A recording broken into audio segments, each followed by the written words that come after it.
This video is about MLA and particularly about integrating sources into your writing with MLA. So when we talk about MLA, just as a reminder, there's the formatting, how you actually set up the page. There's integrating sources, what I'm covering today. And then there's also in-text citation and a works cited page. So all those pieces come together to correctly use source material. So when we talk about source integration, like what is that? Really what that refers to is two pieces. One, how do you lead up to the actual quote, paraphrase, or summary that you're going to use? And then what follows?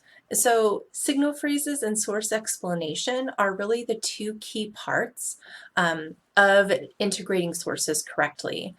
So signal phrases are lead-in phrases attached to the beginning of a quote, paraphrase, or summary sentence.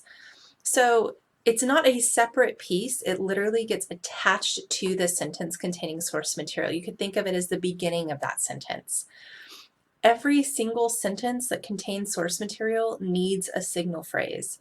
So for example, maybe you have 2 or 3 sentences that are paraphrased or a summary of something. Each sentence must have a signal phrase of some kind. That's how you tell a reader where that information is coming from.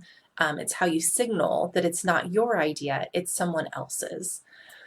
So signal phrases, when we talk about what are they made up of, it really consists of the author and or the title plus a signal verb. So really a signal verb is anything from claims, argues, asserts, shows, questions, describes, explains. The list can go on and on.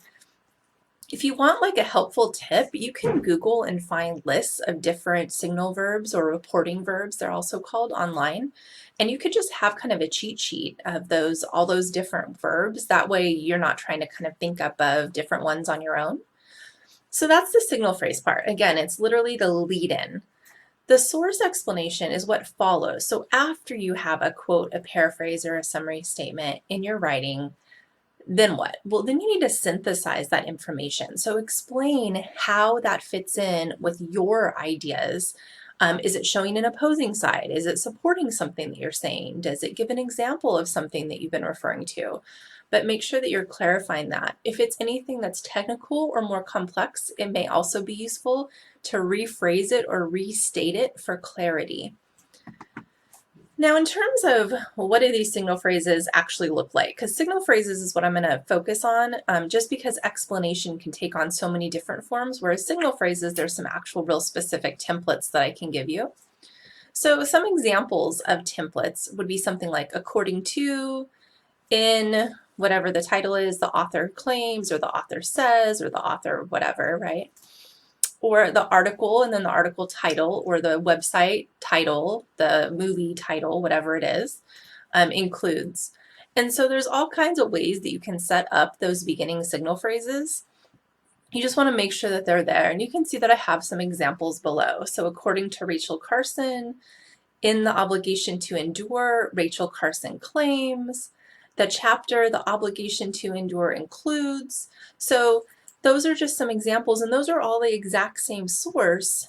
The signal phrases are just a little bit different. Now, as far as the idea of having like really complex signal phrases versus overly simplistic ones, complex signal phrases can actually help you establish authority and credibility. So how they do that. Number one, you can include the author's credentials. So who is this person that you're quoting or paraphrasing from? Any place that the place is affiliated with. Currency of information. Additional info about the website. So an example. In the obligation to endure, Rachel Carson, a marine biologist working as editor-in-chief for U.S. Fish and Wildlife Service, claims. So is that a little wordy? Yes, but it also establishes credibility and lets readers know, well, who is Rachel Carson? Like, why do we want to believe who she says or what she says? So again, having those more complex signal phrases can really help you set up your authority and establish the credibility at the same time. Now, in terms of sort of the first time you use an article versus maybe the second, third, fourth time, because strong sources you're going to be able to cite from more than once. So basically the first time, that's where you want to be more elaborate. That's where you want to use that complex signal phrase that's giving a little bit more information. So the author's full name, the title of the source, and then any additional credentials that you think help establish credibility. Now, every time past that, so say I want to use that same Rachel Carson, maybe I want to quote or paraphrase from that same person 3 or 4 times in my essay. Well, the first time I would use that more elaborate, but then after that, I can use a more simplistic signal phrase, something like the author's last name or the title of the source with a verb. And you don't have to repeat other information. So again, any other credentials you mentioned earlier in the essay, you don't have to say them over and over. I do want to note that it is the author's last name. You're never on a first name basis with your author. So when you're not using their full name, definitely want to stick to that last name. So when no author exists, because this is also going to happen, we get a lot of information online. So you have to use the information given. So if it's an online source, well, what's the title of the website or title of the article or a title of the page or the title of where that source came from is another way to think of it. So you still have to introduce it. You can't just ignore that piece because there's no author. You just go to the next piece of information that's available, which is typically going to be titles of the source. So a couple of final notes. First, make sure the source material is being used in a purposeful manner.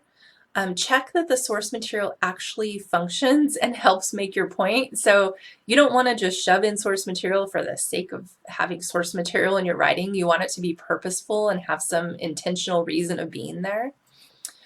Be extra careful to avoid unintentional plagiarism. So many times we think of plagiarism as like paying someone to write an essay for you or buying an essay online. But plagiarism is anytime you're taking someone else's ideas and putting them off as your own. So if you don't have the pieces of MLA in there, it could very easily fall under that unintentional plagiarism, and unintentional plagiarism is just as problematic as doing something like buying an essay online. So they're both going to have real severe consequences. So just be extra cautious of that. And then finally, just as a reminder, don't forget to explain how the source material fits in with your idea. I know a lot of this video focused on signal phrases, but that sort of what happens after the sentence with source material is also a really important part of integrating sources. I hope you found this useful, and let me know, of course, if you have any questions.